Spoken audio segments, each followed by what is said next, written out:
Magandang hapon. Welcome sa Lotto Result Today PH.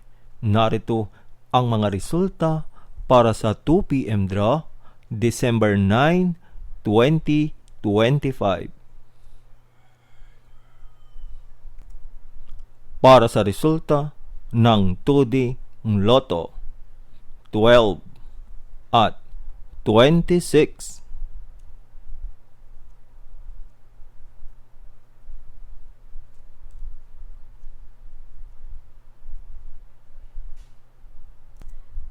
Para sa resulta ng 3D Lotto, 5, 0 at 5.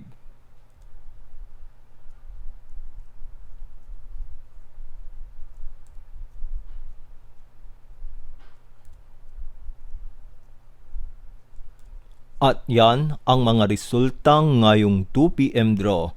Para lagi kang updated sa mga Lotto draw result, mag-like and subscribe. Maraming salamat po sa panonood.